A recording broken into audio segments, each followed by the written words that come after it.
امریکا هغه ټول افغانان اخراجوي چې له 2020 کال وروسته ورغلي دي. ښایي دا څو ورځې مو په ټولنیزو رسنیو کې داسې نظرونه، ویډیوګانې او انځورونه ډېر تر سترګو شوي وي چې وایي امریکا ټول افغانان اخراجوي، یا دا چې له امریکا ډېر شمېر افغانان د ویستلو له ګواښ سره مخ دي.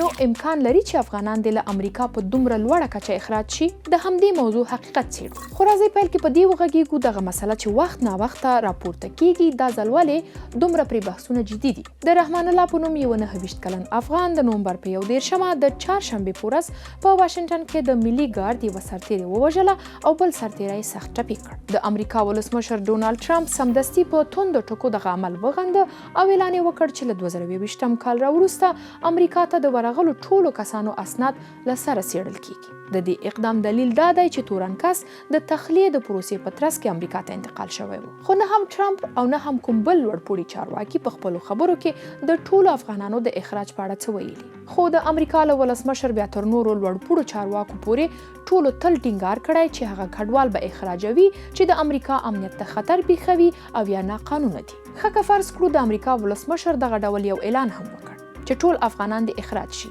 دغه هیواد ولسمشر کولی شي دا اقدام وکړي؟ یا د امریکا په قانون کې دغسې یو څه شته؟ نه، ځکه امریکا یو قانوني هیواد دی، خپلواک قضایي سیستم لري. ډېرې څرګندونې او غبرګونونه چې دوی افغانانو اورېدلي سیاسي بڼه لري او د امریکا د کورني سیاست په چوکاټ کې بیان شوي. خو د کډوالۍ په هغو قضیو هیڅ ژور منفي اغېز نه کوي چې قبولي شوي یا د پناه غوښتنې پروسه یې روانه ده.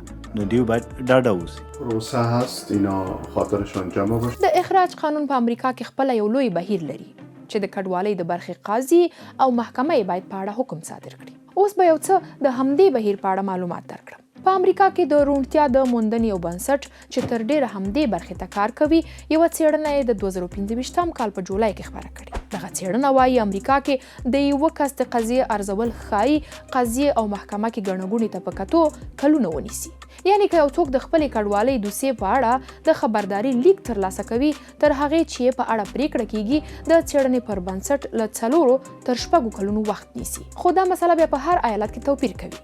د بیلګې په ډول که یو څوک په نیبراسکا یا اوماها ایالت کې وي، د مهاجرت دوسیه یې 6 کاله وخت نیسي. په ځینو حالاتو کې د ناقانونه کډوالو په اړه بیا داسې هم ویل شوي چې د ګمرک او سرحدونو د ساتنې اداره او د کډوالۍ او ګمرک اداره کولی شي پرته له محکمې او قاضي هم په ځینو انفرادي مسایلو کې غیر قانوني کډوال اخراج کړي. نو په پایله کې ویلی شو چې د امریکا د کډوالۍ قانون له مخې او دا چې له 2020 کال وروسته له 190,000 ډېر افغانان خپله د امریکا د حکومت په مرسته او په رسمي ویزو دغه هیواد ته د خپل خوندیتوب لپاره داخل شوي، په ډله ییز ډول یا په ټوله کې که محکمه او قاضي په اړه پریکړه ونه کړي، د دوی اخراج امکان نه لري.